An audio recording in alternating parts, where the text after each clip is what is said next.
ഇന്ന് അത്തം. ഇനി 10 നാൾ മലയാളിക്ക് ആഘോഷത്തിൻ്റെത്. നാടും നഗരവും മാവേലി തമ്പുരാനെ വരവേൽക്കാൻ ഒരുങ്ങിക്കഴിഞ്ഞു. സമ്പദ് സമൃദ്ധിയുടെ മാത്രമല്ല, ഇല്ലായ്മകളും വല്ലായ്മകളും മാറ്റിവെച്ച ഒത്തൊരുമയുടെ പങ്കുവയ്ക്കലിന്റെ പരസ്പര സ്നേഹത്തിന്റെ മാതൃക കൂടിയാണ് അത്തം മുതൽ 10 നാളത്തെ ഓണക്കാലം.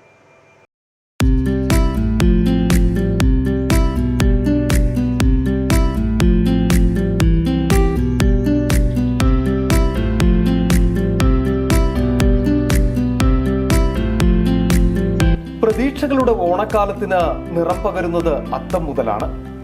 ചാണകം മെഴുകിയ മുറ്റത്ത് മുക്കുറ്റിയും തുമ്പയും തുളസിയുമൊക്കെ വർണ്ണങ്ങളായി നിറഞ്ഞ് ഓണത്തപ്പനെ വരവേൽക്കാൻ അത്തപ്പൂക്കളങ്ങളായി ഒരുങ്ങും.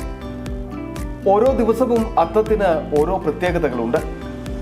പഴമയുടെ ഓണക്കാഴ്ചകളിൽ നിന്ന് അത്തത്തിനും ഓണാഘോഷങ്ങൾക്കും ആധുനികതയുടെ മാറ്റമുണ്ടായിട്ടുണ്ട്. പക്ഷേ ഓണം നൽകുന്ന സന്ദേശത്തിന് അന്നും ഇന്നും മാറ്റമില്ല.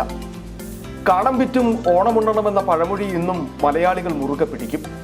എന്തൊക്കെ പ്രതിസന്ധികളുണ്ടെങ്കിലും അതെല്ലാം മാറ്റിവെച്ച് മാവേലി തമ്പുരാൻ നാടുവാണിരുന്ന കള്ളവും ചതിയുമില്ലാത്ത ആ സമ്പദ് സമൃദ്ധിയുടെ കാലത്തെ തിരികെ പിടിക്കും.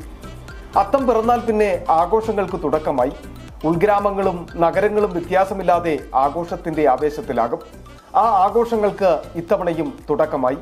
ഇനി 10 നാൾ പൊന്നോണത്തിന്റെ നിറമുള്ള ആഘോഷ ദിനങ്ങൾ. എല്ലാ പ്രിയ പ്രേക്ഷകർക്കും അത്തം ദിന ആശംസകൾ. News desk city vision.